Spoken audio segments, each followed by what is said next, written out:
Qin Yichan tidak bisa menahan perasaan sedikit linglung saat dia menyaksikan kerumunan yang tinggi dalam semangat juang. Siapa mereka? Puteri Wenxing berbisik di sampingnya. Orang itu dari klan Ayakua. Ah, adalah penggemar dari klan Manhua. Dan yang satu itu, yang tampaknya adalah saudara dari Ke Chaoge. Qin Yichan tiba-tiba melihat bahwa tokoh-tokoh ini semua adalah pewaris kaisar. Dan mereka sangat energik. Mereka semua memiliki kekuatan magis. Seolah-olah mereka datang kepadanya untuk membalas dendam. Atau menginjaknya untuk membuat nama untuk diri mereka sendiri, atau untuk melihat hartanya. Putri Wenqing juga mengerucutkan bibirnya dan berbisik, kamu tampaknya memiliki banyak musuh. Qin Yichan mengoreksi dan berkata, salah, itu musuh kita. Setelah itu, Qin Yichan mengangkat kepalanya, tetapi tidak bangun, dan melihat ke dewa manusia dari klan Ayakua dengan senyuman tipis. Bunga aneh yang kau katakan, yang disebut bunga iblis Wandao, ada di tubuhku. Apakah menurutmu ini apa kesempatannya? Itu cukup bagus. Para dewa klan Kuafu mengertakkan gigi dan menyeringai.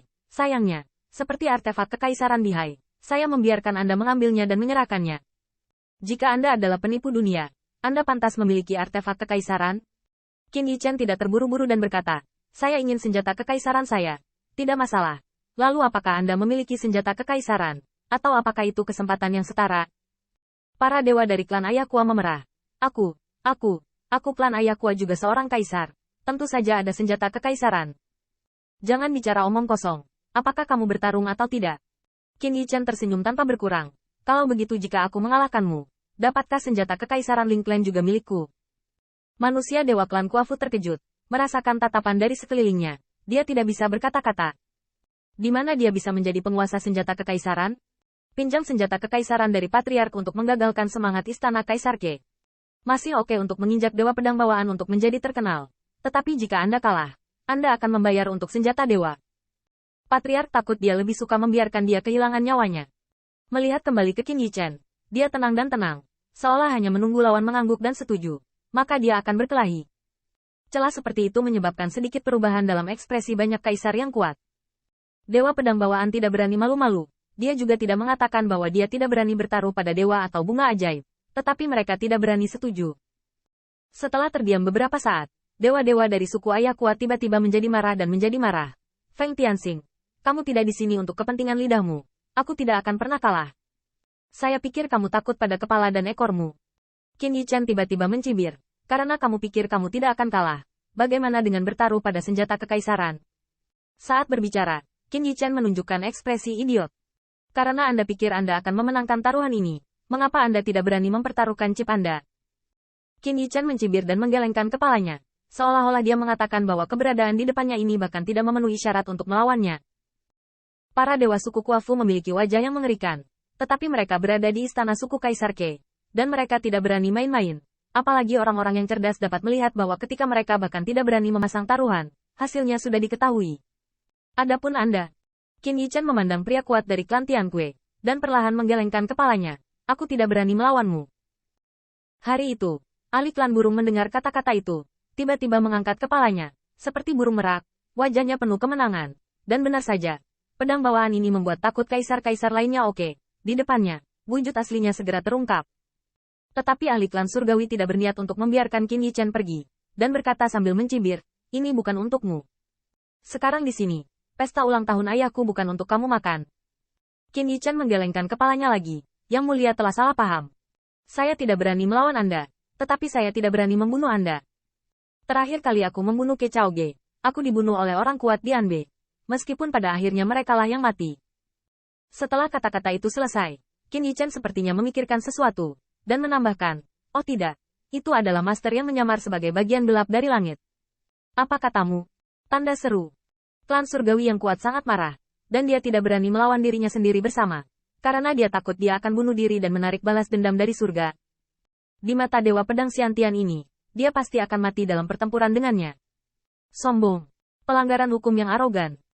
Feng Tianxing, jangan berpura-pura berada di sini. Ada semacam kekuatan supernatural. Menipu dunia dan mencuri nama, itu hanya pencuri. Ada gelombang sarkasme. Tetapi Qin Yichan selalu duduk di tempat. Tiba-tiba, dia mengayunkan pedangnya di lutut, dan tiba-tiba menembakkan bilahnya. Cang.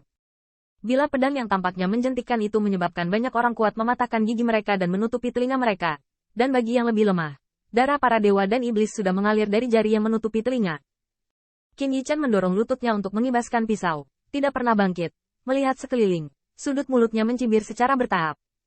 Sekelompok orang tidak kompeten yang mengandalkan nenek moyang mereka adalah kaisar, dan berani sombong di depan Feng. Wajah pria dewa klan Kuafu itu parah. Kamu? Apa aku? Senjata kekaisaran Bihai Feng Mou adalah pertempuran berdarah dengan para penyintas Bihai, yang direnggut dari klan kaisar ke-18.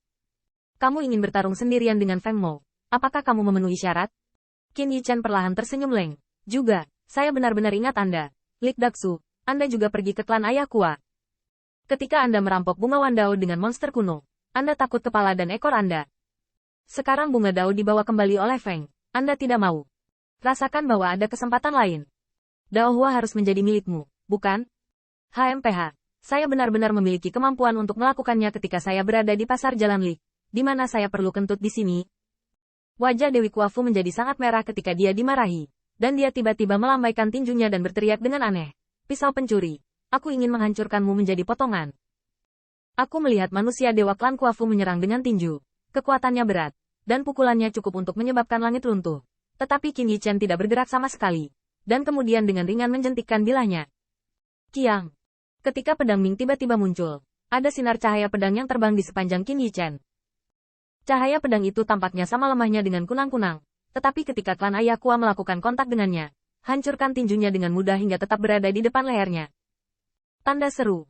Pada saat itu, tubuh kekar Dewi Kuafu membeku seperti orang yang membatu, dan dia tidak berani bergerak sedikit pun. Limbah. Ekspresi Qin Yichen dingin, dan suara ilahi menggelengkan telinganya. Nenek moyang Anda adalah milik kaisar, jadi apa yang Anda pedulikan? Kaisar, leluhur Anda yang mengalahkan mereka, sekelompok sampah, berani Anda membual tentang bayangan kaisar di depan Feng. Ini juga kebetulan bahwa dalam beberapa tahun terakhir ketika Feng ada di dunia, semua ahli waris kaisar terbunuh oleh pedang. Cahaya pisau itu berguncang lagi, dan langsung meledakkan manusia dewa suku Kuafu itu dengan darah dari mulut dan hidungnya. Yang pertama baru saja bangkit dengan marah, tetapi terkejut lagi, karena cahaya pisau itu seperti benang, masih menyentuh lehernya. Tanda seru. Dan melihatnya, wajah orang-orang kuat yang datang untuk menantang klan kaisar kesuram dan tidak pasti. Kata-kata dewa pedang bawaan ini hanya mengutuk mereka semua.